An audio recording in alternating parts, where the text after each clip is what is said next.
want to thank all of you guys for taking the time to participate today. I really appreciate the fact that it seems that every time we do one of these, I see some of the same names over and over again, and I appreciate your continued support of me doing these things. It'd be really boring if I was doing these by myself. So thank you very much.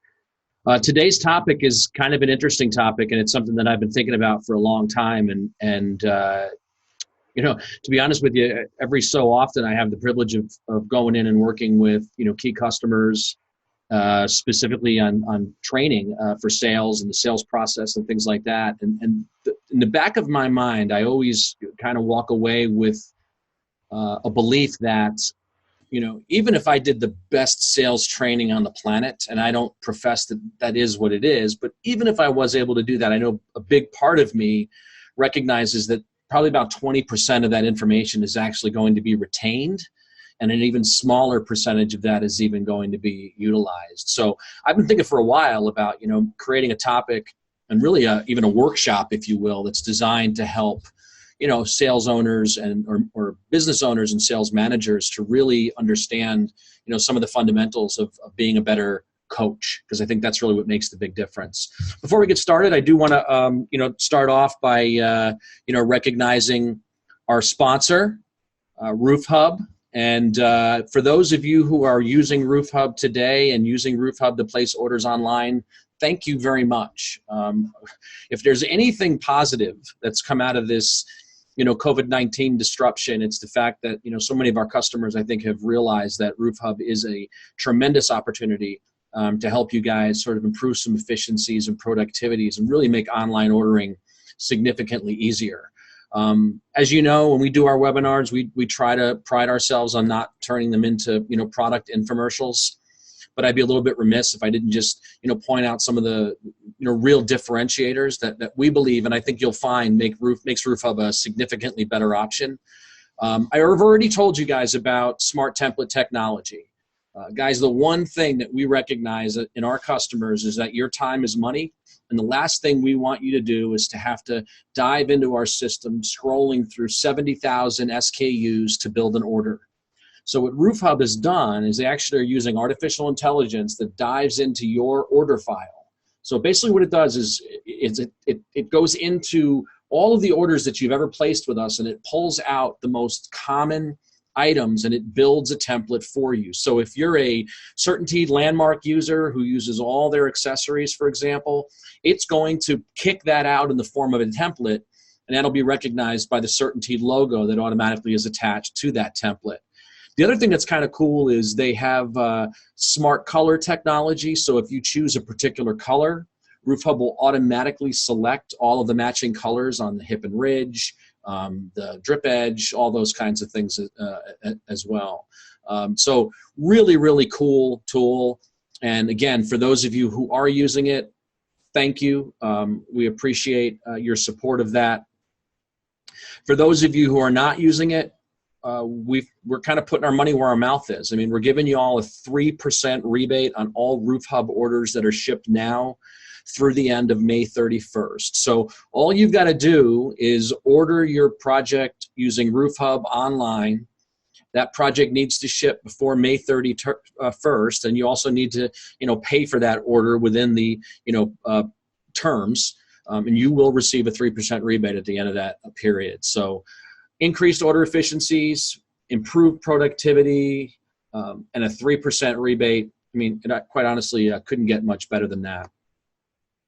One other quick thing I wanted to throw out there, and this is just sort of an idea I wanted to throw out there before we really get started in the topic of today is, I've noticed that some of you guys are repeat, visitors of our webinars, and I wanted to maybe do something special for all of you who've, helped to make all of these meetings so much more enjoyable for me.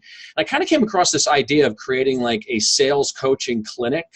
And the idea is I would provide a bunch of dates to all of you, and then you would say, yeah, I want to participate in that particular date. And we're talking about maybe a 30-minute session where it would be you, me, and probably about 12 to 14. I'm thinking 15 would be the max class size. About 15 other salespeople from the industry. And you in your registration would say, hey, John, I want to talk about closing the sale. I want to talk about objection handling. I want to talk about price conditioning. And then what we would all do together over the course of that 30 minutes is we would have a conversation about that particular topic or whatever topics were of interest to the group, and just really make it more of a kind of a group coaching session. So what I want to do is kind of throw this question out to you all, and I'll ask you, if you wouldn't mind, just giving me your thoughts on this. So how many of you do you think might be interested in participating in something like that? And I give you the option of a maybe, just because it's better than no. All right, somebody said maybe. I know who you are, and I will find you. No, just kidding. So, yeah, we're just trying to do some things different. And maybe even after this whole thing goes away, this disruption ends, there might be opportunities for us to continue with that. I'll leave the poll up there for maybe another 15 seconds. You can say no, by the way. You're not going to hurt me if you say, no, John, I don't want you to be involved in a coaching session. At least I have an answer, as opposed to wondering, did only half the people answer because half of them didn't want to say no? All right, so let's talk about our topic.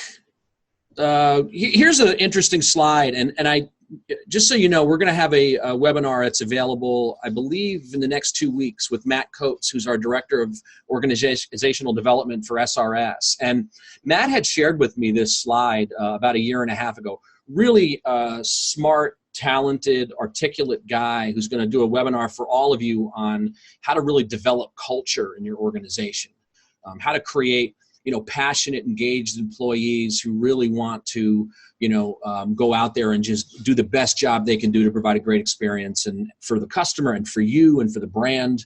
And that's really what SRS is all about. And we thought Matt's a guy who helps to, foster that in our own company. So we thought it'd be valuable to have him share that information with you guys. I'm going to turn the poll off because I don't know if you can see my screen. So Matt shared with me this little graphic here, and this really has to do with behavioral engineering, what it really takes to get people, focused and engaged and driving results. So if you look at that weight, that's the sales performance results that we're really looking to elevate on this teeter-totter. And what this model asks us is, what are the real motivators? What are the factors that ultimately enable us to tip the scale and maximize our performance from, in this case, a sales perspective? And if you look, the element that's closest to the fulcrum is knowledge. And this really is the training element. This is where we invest all of our time and all of our resources and all of our money. It's a significant investment, for the benefit of providing training to our salespeople. This is what I do. You invite me into your company and say, hey, John, I got 10 sales guys come in and train us on the sales process. And I go in and I train you. And I know that even though it feels good and everybody gets pumped up about the information, that, again, like I said earlier, there's a 20% retention. And in many cases of that 20% that's retained, a very small percentage of it is going to actually be utilized. The real elements that move the weight, the elements that really change, the fulcrum, are these elements here: tools and resources and expectations and feedback.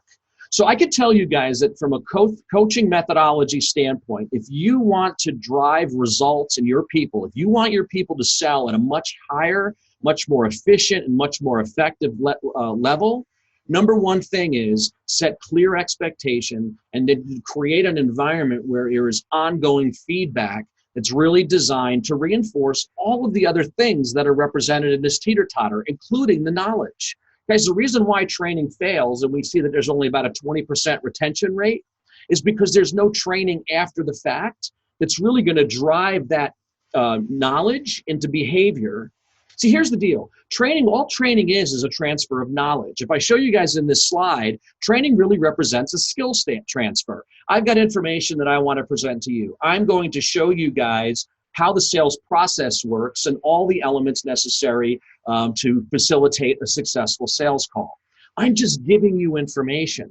That is a very short-term plan. It's usually set up in a classroom or a seminar type of setting, and it's really more of a tell approach as opposed to an interactive approach. So I'm up there as the teacher, and I'm providing you with information. The challenge in that is that even though the information is valuable and relevant and worthwhile, we need somebody after the classroom setting to actually turn that knowledge into behavior, into action. Unless there's somebody that's going to turn that knowledge into action and behaviors into habits, you're never going to see the results. Coaching, on the other hand, is designed to take whatever knowledge that we gained in our training and enhance that knowledge, to build upon it, to challenge the actual recipient to hold themselves to a higher level and take full advantage of all the things that they learned. It's more of a long-term strategy, typically a one-on-one approach, although I've seen a lot of our customers are very successful in a group coaching environment. And we'll talk a little bit about that later. And it's really, as opposed to it being someone standing up and telling you what to do or how to do it, it's more of a guided approach. It's a Q&A type of mindset. And the best way to illustrate the difference between training and coaching is to think about sports, right? I found this really cool video on YouTube that's going to teach me how to play basketball. But how many of you think that by me watching a video, even with the great Steph Curry, how many of you think that by me watching Steph Curry shoot three-point shots, how many of you think that I'm going to be able to do it just like him? The reality is you need, even though I've got the fundamental knowledge of what it takes to be successful in basketball, even though I know what the rules are, I still need a coach. And that coach is literally going to take all the information that we have and it's going to develop it into, powerful information that we can use to achieve the results that, in this case, the Golden State Warriors want to win the championship. I mean, how often do you think Stephen Kerr is sitting with Steph Curry and saying, hey, Steph, first of all, this is a basketball and that's the net. Do you think the conversation that they're having right there is that the coach is telling, Stephen Curry to actually try to put the ball in the basket? No, but he's talking about some of the things. He's challenging him to utilize all the information that he has to actually achieve a more consistent result. So when we talk about coaching, I want you to think about it this way. Your job as the sales coach, and this is just one element, but it's a very important element. The key function is to continually analyze and discuss performance with the objective of accelerating learning, achieving behavior change, and ultimately improving results. Guys, sales coaching is all about communication. The key is communication, more frequent communication contact between salespeople and their sales managers is positively correlated to greater salesperson job performance. And this came right from a study at University of North Carolina and Texas Tech. Now, I'll tell you that one of the things I always push for and encourage sales managers to think about is what happens next and when are you going to make that happen? Guys, and I just want you to think about that in your own world. Your salespeople have a pipeline full of business that they're trying to convert. They want to turn that pipeline into signed contracts. If you as their coach, if you just focus on what are you going to do next and when are you going to make that happen, and then encouraging them to follow up with you after that meeting to let you know how it went, you've literally addressed those last two components on the teeter-totter. Setting expectations and holding people accountable. Look, here's another point. The Gallup organization found that one of the keys to high performance among sales professionals was the environment their sales manager created. Gallup found that top performing sales professionals work for sales managers who create a culture of development, recognition, and coaching. It's all about coaching culture. So when you think about it, salespeople fortunate enough, this is what Gallup found out. Salespeople fortunate enough to have the right manager can improve their performance by 20%. Now, I want to be really fair, right? Because I'm assuming I've got some sales managers on the call, and I'm assuming I got some business owners on the call. So you may be asking yourself, John, are you telling me that because my salespeople are underachieving, that's my fault? Well, yeah, I'm sorry, but it is your fault. Now, granted, the salesperson takes a little bit of ownership, needs to take some ownership in their outcomes and in the results that they achieve. But if they're happily moving through their life and meeting with your customers with the belief that, they're getting it done, then that represents a failure on the part of the manager and the owner for not communicating clearly. And that's really where the difference comes in. Sales Readiness Group did a survey, and they found that managers at high-performing organizations are nearly 3 times more likely to participate in sales coaching than lower-performing sales organizations. So basically what this saying is that sales managers who spend 65% of their time coaching talent, that 75% or more of their salespeople were at or above quota. Sales managers who spent 25% or less of their time coaching, their salespeople were at about 40% of their salespeople were at quota. Okay, so guys, think about it this way. The top performers in your organization, they're going to perform, they're going to get it done. There's just something special and magical about them and what they do. We're really focused on that middle third and trying to figure out how can I get that middle third up into the top. The bottom third may be a lost cause, but we won't know that until we start coaching. Guys, if you have the right coaching methodology in your organization, you're going to be able to separate. The cream will rise to the top. You're going to be able to separate the kind of the dogs from the guys who really represent the greatest opportunity for you to grow your business. So in a nutshell, if I was going to define our objective for this webinar, it comes down to 4 different bullets. Number 1, you've got to communicate performance expectations. 2, you've got to monitor and manage job behaviors. 3, you've got to monitor job results with your team. And 4, you've got to provide regular and constant feedback. That is what we do. And I suggest weekly, you need to be sitting down one-on-one with your salespeople, and you need to be going over their pipeline. Who did you meet this week? What happened? What was the result? What did you learn? What would you change? What's our next step?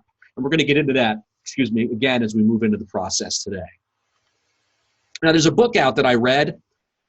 And this is not a book that I'm going to, highly endorse as the next must read on your book list. It was good, okay? But there were 2 takeaways that I got out of this, and they're really kind of simple. First takeaway was if you want certain outcomes, you got to do specific things.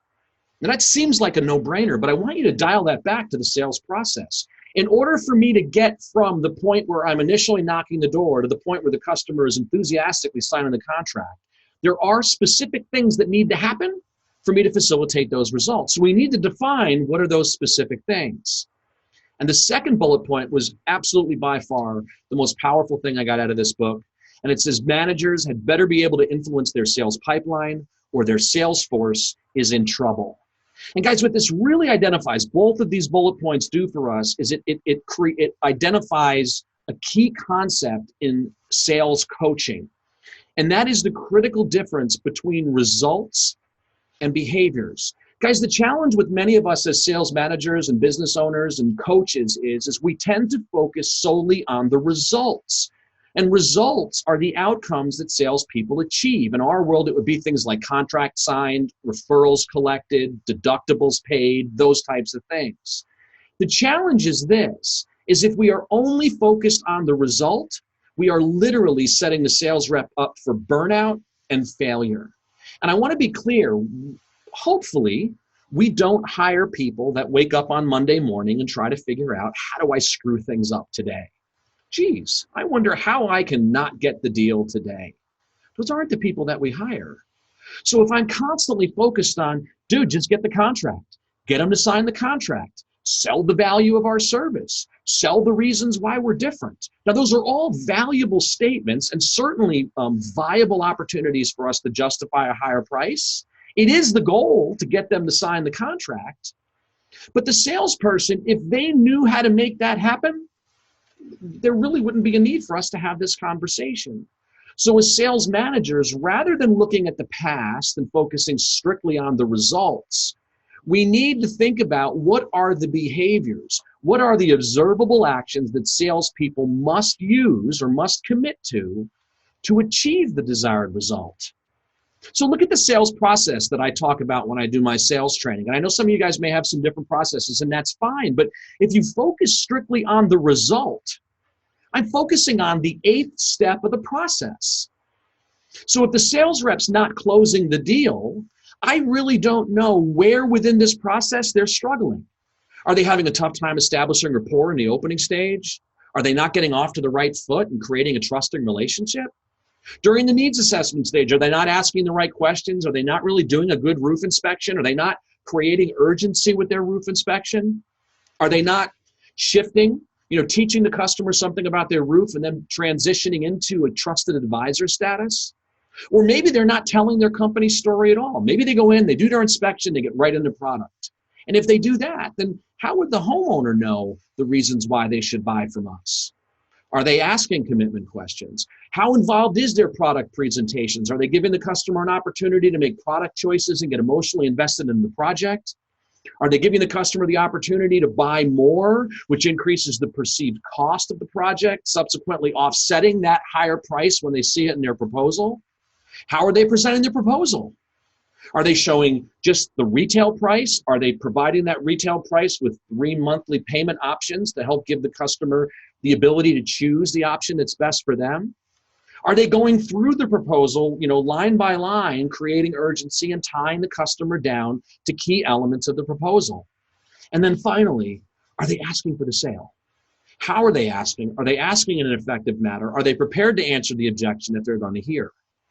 So all those questions that I just asked, looking at this simple sales conversion process, all of them are relevant and critical to us achieving the desired result. And if the desired result is to close the deal, which I know it is, then we need to identify where within the process the salesperson is struggling. So here's what I'd encourage you guys to do, and I'm going to give you an example using my own process. We're going to walk through this process, and we're going to talk about what are the goals. What are we working and seeking to accomplish within each stage of the process? What are the skills that the salesperson needs to have to be most successful within each stage? And then the very important element, and again, this is focused on the behavior as opposed to the result, what are the accountabilities? What are the specific actions or behaviors that salespeople must be held accountable to within each stage? So here's an example. In the opening stage, the goal might be simply to begin the process of establishing rapport and developing trust with the prospect. Skills that salespeople need to have. They need to be able to build relationships. They need to be able to find commonality, to connect personally, and also to try to put the prospect at ease. The accountabilities need to be, are they using the FORT model? And the FORT model is something that I call family, occupation, recreation, and things. Those are the things that you want to focus on in an effort to establish rapport. Talk about family, occupation, recreation, or the things that you see around you. Their boat, their, bow hunting, target in the back, the kids' soccer ball, whatever it is. Are they setting an agenda that sets the expectation for the customer of how the meeting's going to unfold? Are they conducting a walk around with the customer to help, put them at ease and get the customer comfortable before we walk into the house?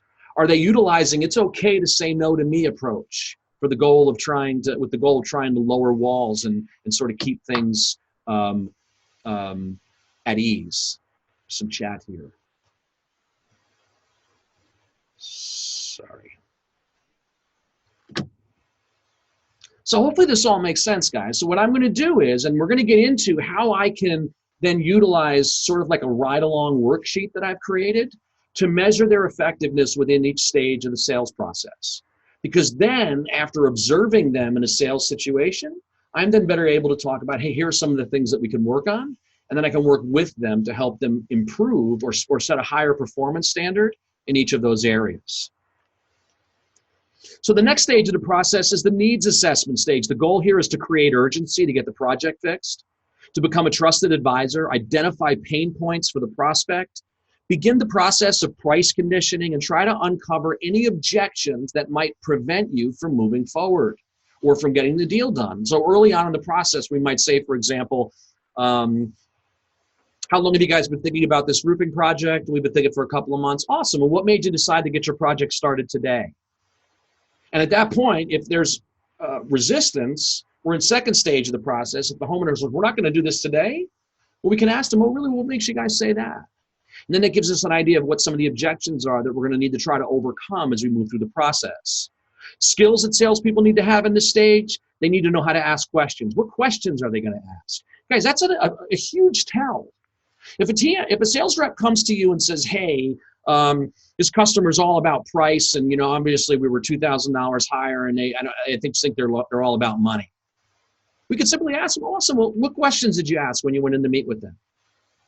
And just by understanding the questions that they ask and the answers to those questions, we can then begin to better understand the process and how that situation unfolded, and then maybe identify where we might have been able to do some things differently. And again, I'm going to explain a little bit more of this as we kind of get into the evaluation stage.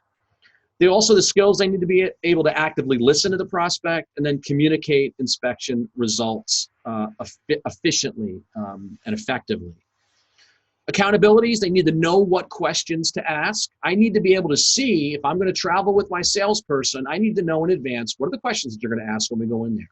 And I will tell you, owners and managers, my strong recommendation is that you identify a couple of questions that are just non-negotiable, have to be asked on every sales call. And if you email me, I could send you a copy of like a project planning folder that I've created, where it really tasks the rep with asking key questions early on in the process, and you can just look at the planning folder to determine whether or not those questions were asked, because if they didn't write any of the answers down, there's probably a good chance they didn't ask those questions. And if they didn't ask those questions, they didn't put themselves in the best position to achieve the desired results.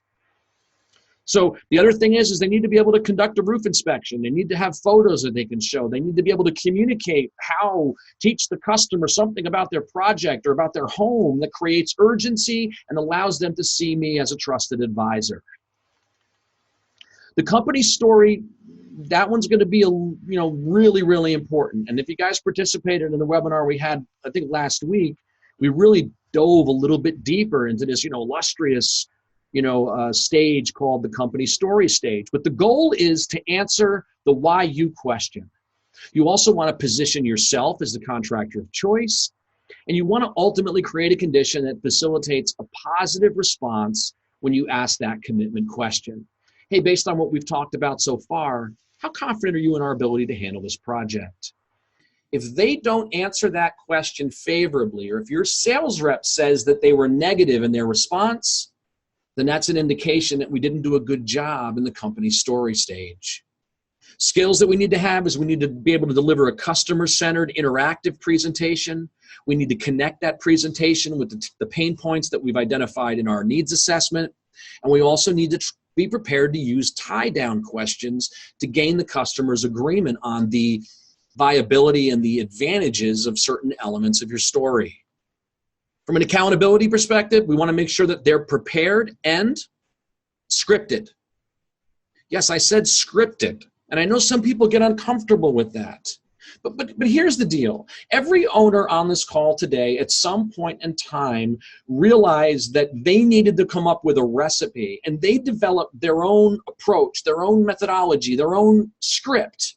And you might not admit that you sat down with a typewriter or a pen in hand and wrote your script out word for word, but you did learn that if you said certain things, if you asked certain questions, if you talked about your company in a certain way, that you knew that that put you in the best position to be successful. So you created that recipe.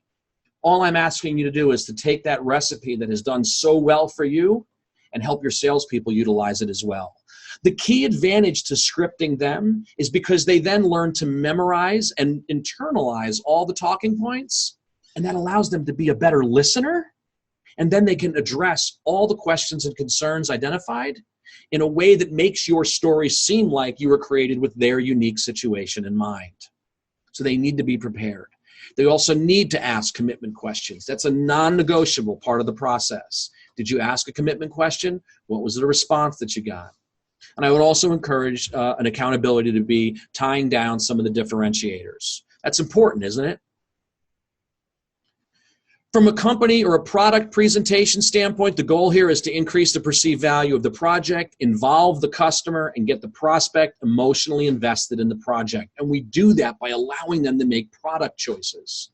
Skills, they need to be skilled at upselling products, systems, warranty options. They need to be able to conduct a demo to kind of show why that product or that system or that synthetic felt is a better option.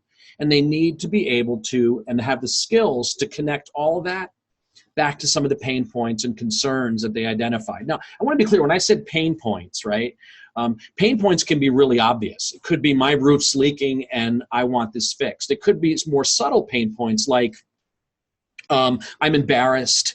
My neighbor's houses all look so nice and I'm like we're the eyesore of the neighborhood. Pain points also might be, what are some of the concerns that you have, Mr. and Mrs. Homeowner, about starting a project like this? So I identify their concerns, their problems, their fears.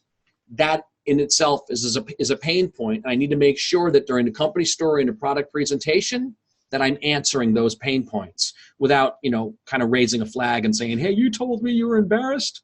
Let's take care of that for you. We don't want to be that obvious. The accountabilities are discuss critical roof areas, increase demo upsells. So people should be held accountable to a percentage of their sales being the result of upsells. I don't think it's unreasonable to say I want 20% of your sales for you to upsell to the better option. They also need to be accountable to asking commitment questions and then using a trial close question to set the table for the proposal. The proposal stage, the goal is to sell the payment. Obviously to communicate all the things that you're going to do for them and to sell them the payment. Skills, they need to be skilled at positioning price and payment options and gaining buy-in during the delivery. And then they also, from an accountability standpoint, they need to be accountable to providing 3 monthly payment options, using the Lowe's approach. Now, I showed you guys that when I talked about the financing. We're going to have another financing webinar, I think, next week called Harness the Power of Financing. My vote is that you would, from a Lowe's approach, is you would give them the retail price, and then you would show 3 price options next to it, payment options. One includes a 10% discount for cash, and then 2 different zero interest options, similar to what happened to me when I bought my water heater a few months back. They also need to be accountable to asking a pre-close question. And the pre-close question is this. Mr. and Mrs. Homeowner, when you consider all who we are and all the amazing things that we're doing for you and all the product choices that we've made on your home, would you agree that the roof we're putting on your house is worth $125 a month? Or Mr. and Mrs. Homeowner, look, whether you decide to do business with us or not, would you at least agree that the roof we're putting on your house is worth $159 a month? And if they look at you and say, oh yeah, it's definitely worth $159 a month, then that sets up the close question of, well, all I need to do is get you guys to authorize this agreement. We'll get started tomorrow pulling your permits. And then the final stage of the process, the goal is obviously to close the sale and get the signed agreement. The skills they need to have is this: they need to be skilled at gaining commitment, overcoming objections, identifying and securing that next step. And then the accountabilities are, did they ask for the sale? Are they prepared for objections? And do they know what the next best option is? And I'm going to share with you guys in a minute that salespeople should not leave. If they don't have the signed agreement, their goal should be to not leave that home unless they know what the next yes is. What is the next step that we need to agree to, that if agreed upon by the prospect, is going to put us in the best position to get that signed contract?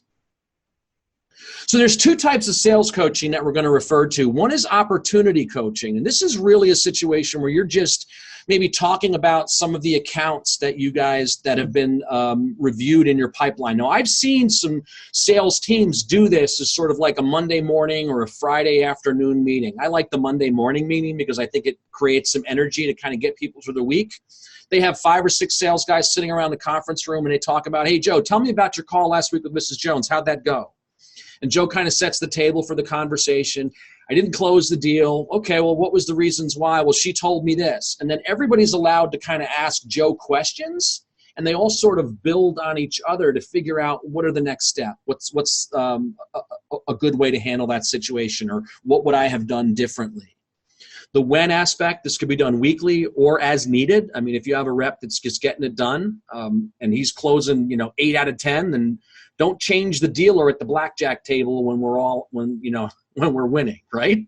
Let him just do what he's going to do and sort of stay out of his way. And this can be really easy. This can be done via telephone, or it could be in person during a formal meeting. And one example might be, we have a coaching conversation. We say, hey, Joe, here's what I think we should do. Or, Joe, what do you think you need to do next? And Joe's going to go, I need to go back in there. I need to follow up and present them with, the duration shingle. I think that's something that they might find interesting. Okay, Joe, if you do that, if you go back and you get to show them that duration shingle, do you think that's going to put you in the best position to close the deal? And Joe says, yeah, definitely will. And you say, great, Joe, when do you think you're going to make that happen? I'm going to do that next week. Awesome. Follow up with me afterwards and let me know how it went. Now, I mean, just in that simple little fictitious dialogue, okay, I've gotten them to buy into what it is that they want to do. I've gotten their commitment to do it, and now I know what the next step is by following up with me to let me know how it went. Expectations and accountability. And now I'm on the phone with Joe, and he's saying, yeah, I just met with Mrs. Smith. I presented the duration shingle. Cool. How did it go? And I'm starting this process all over again. Guys, The other reason why I want people to focus on this opportunity coaching thing is, and I hope that this isn't the case with you and your salespeople, but according to the National Sales Executive Association, they say from a statistical standpoint that 48% of salespeople never follow up with the prospect after the first meeting. 12% make 3 contacts and stop. 80% of sales are made on the 5th to 12th contact. Now, I can't tell you exactly how that relates to you and your industry, and I'm sure guys like Market Sharp might be able to shine a better light on that, but I can tell you this. If we don't get the sale and we don't follow up, we're just leaving a tremendous amount of money on the table. And guys, I will share with you some data from Market Sharp, and Market Sharp tells us that if a sale doesn't close today, statistically speaking, 60% of those unsold leads will buy within 18 months. The question is, how many of us have the systems in place, the CRMs that are going to allow us to sort of navigate these next 18 months in a way that makes sure that we're the person that the homeowner chooses? And I know, guys, that when I talk to many contractors, and I'm talking about some successful contractors, and I say, what happens to the lead that you don't sell? I'm shocked to find out how many of them just throw that information in the garbage. We assume they bought from somebody else. Think about that from a P&L perspective. If you're running 100 leads and you're closing 30% of them, and by the way, Market Sharp tells us that the cost of an issued lead is about $365. That's the cost of obtaining the lead and the cost of, nurturing it and setting up the time for a sales rep to literally go out and sit at the table with the homeowner. So those 70 unsold leads at an issued lead cost of $365 winds up costing your business about $25,500. Market Sharp tells us that 60 unsold leads will buy in 18 months. 70 unsold leads times 60% represents 42 additional contracts. Now, it depends on how much net profit you have on your project, but how much more could you improve your net profit if you even got half of those 42 contracts? Unfortunately, if we don't have the systems in place, we're not going to be able to be in touch, right? So, and people ask me the question, I'm just going to throw this out there. People say, John, how long should we continue to follow up? And I got to be honest, I would continue to follow up until they tell me not to, until they either tell me I bought from somebody else or stop calling me. Now, I would be professional and soft about it. I'm not going to be this bull in a china shop guy going, hey, what are you doing? You going to buy from me or what? I'm going to be very sophisticated in the way that I do it, but I just let them know that I'm still interested in their business. I mentioned earlier that salespeople should never leave any sales call without knowing what's next. And that's a big part of the reason for the lack of follow-up. If I know what's next, if I know what the customer's expectation is of me, I've agreed to come out and meet that expectation somehow, that keeps me in the process and it gives me that next step.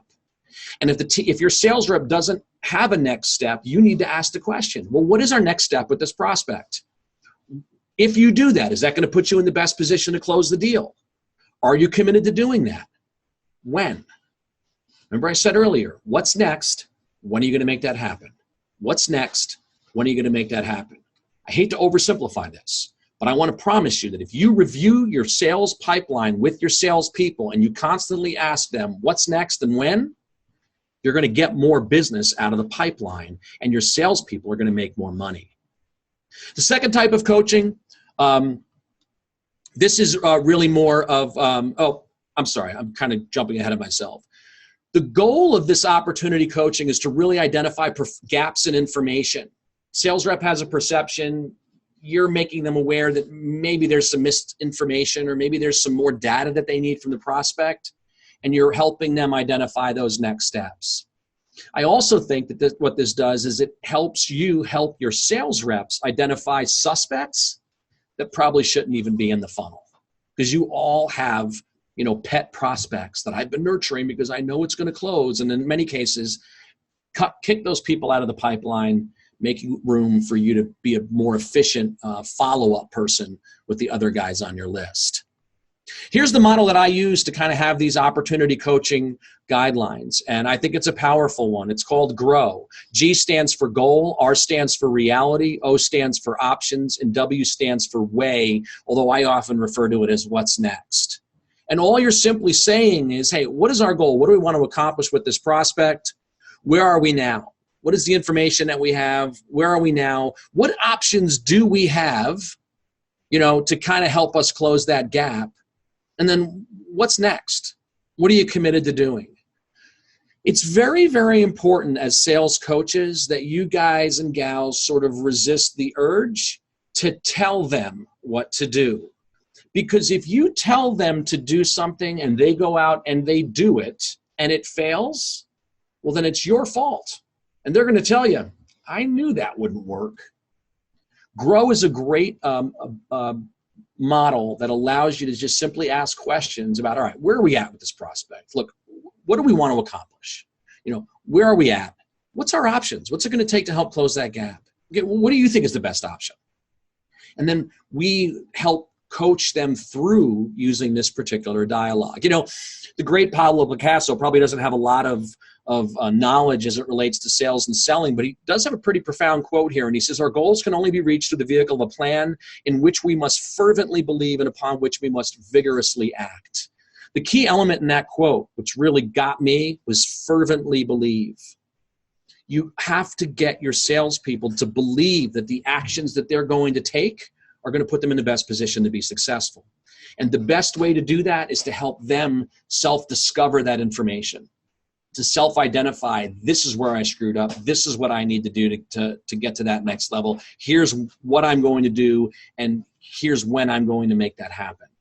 By doing that, you let them take ownership of their outcomes, and you're going to have a much more productive salesperson. The other type of coaching that we do is skills coaching. This is when we're trying to develop a particular skill. I want my sales reps to do a better job of price conditioning or do a better job of nurturing the lead. I want my sales reps to do a better job of telling our company story. These are things that you're probably scheduling or should be scheduling with your teams. Now, those of you who participated in the company story webinar last week, you're probably going to build that beautiful company story, and you're going to want to sit down and teach them how to do it. But remember, teaching only provides 20% retention, and of that retention, very little of them are going to use it. So you need to coach them and follow up and have them show you that they know how to do that company story. So here's the thing, and I do suggest owners and managers, you are doing yourself a tremendous disservice if you're not riding with your talent. You need to set times to go out side by side in the car and say, I'm going to shadow you for the day, and I want you to set to go out, and I'm going to be with you when you're trying to sell an appointment.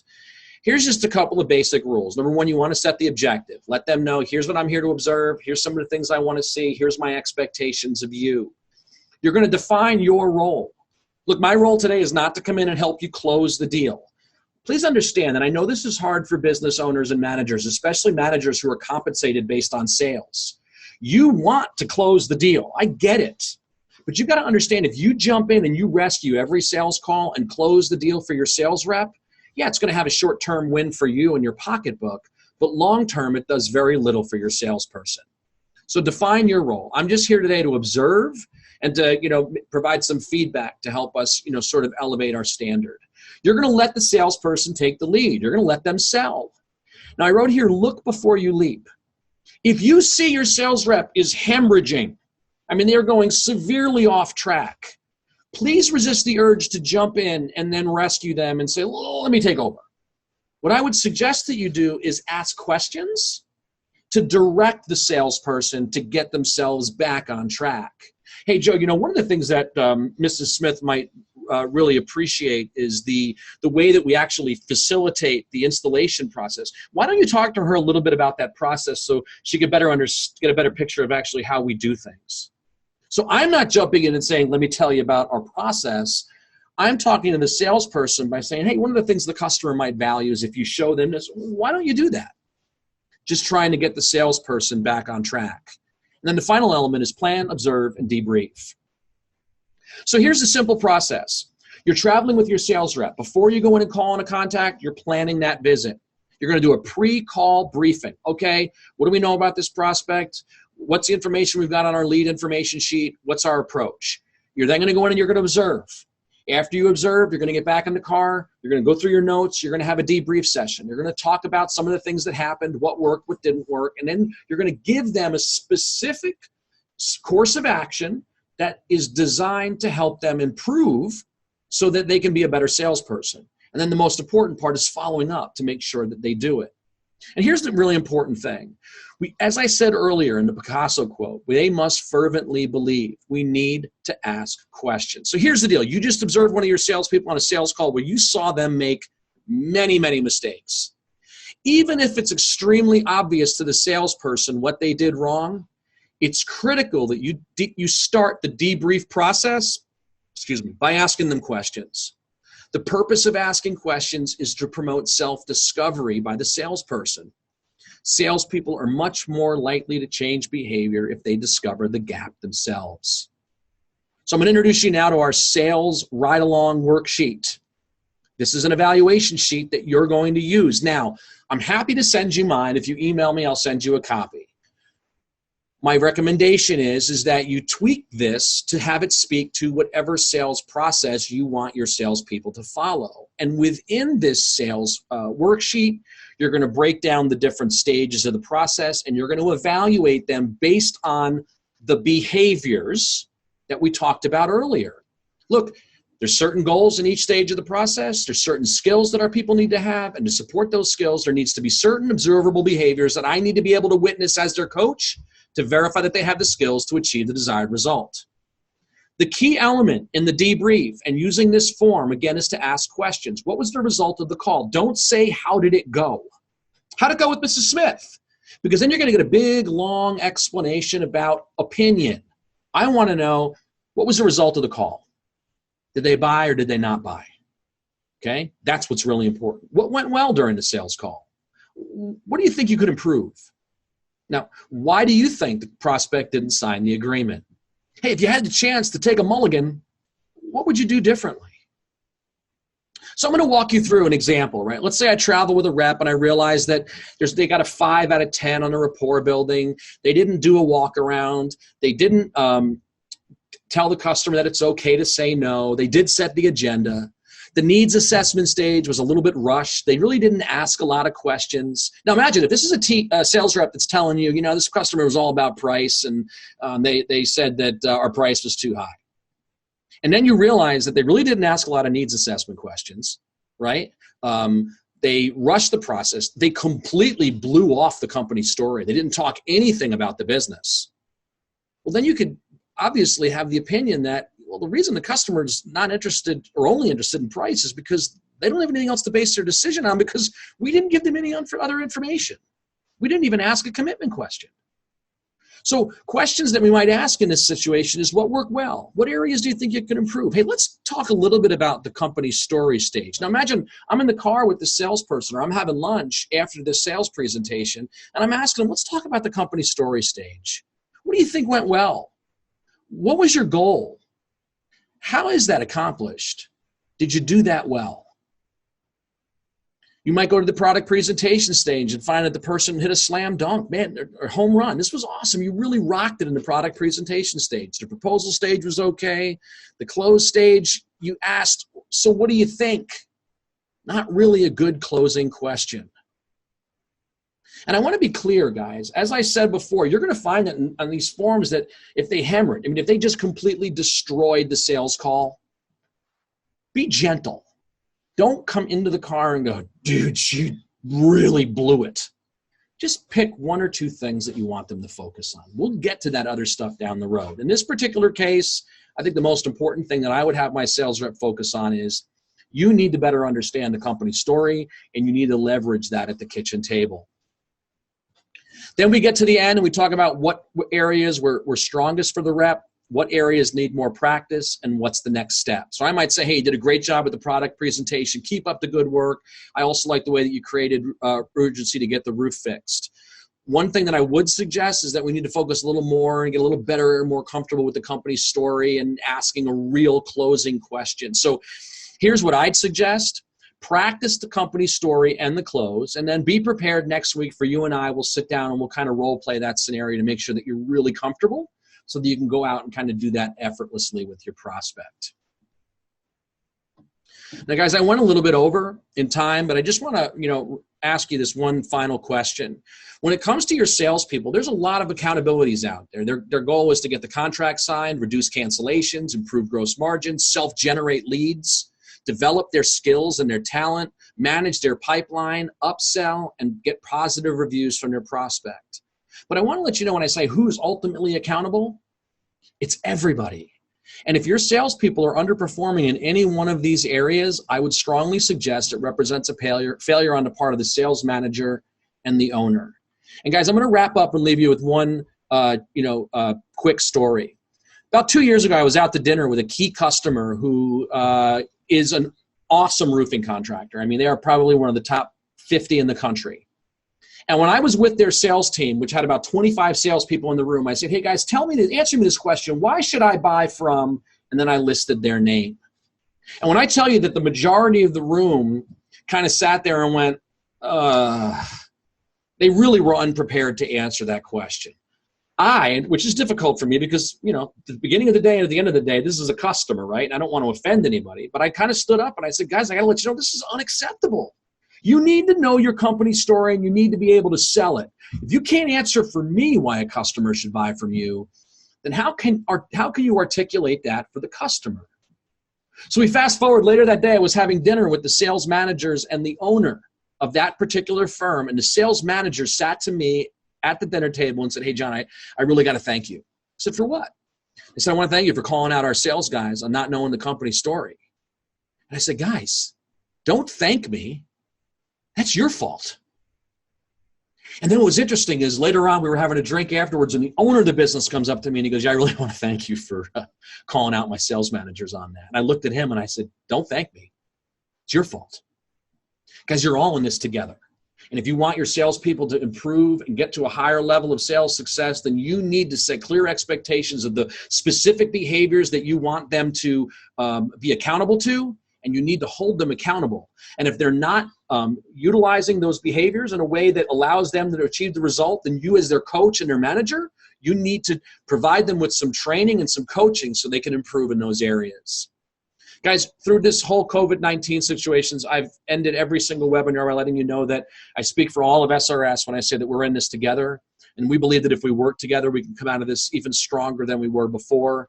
I want to remind you that we do have webinars that we're doing. I just scheduled the new one for April 22nd called The Closing Clinic. We're going to talk all about asking for the sale and overcoming objections.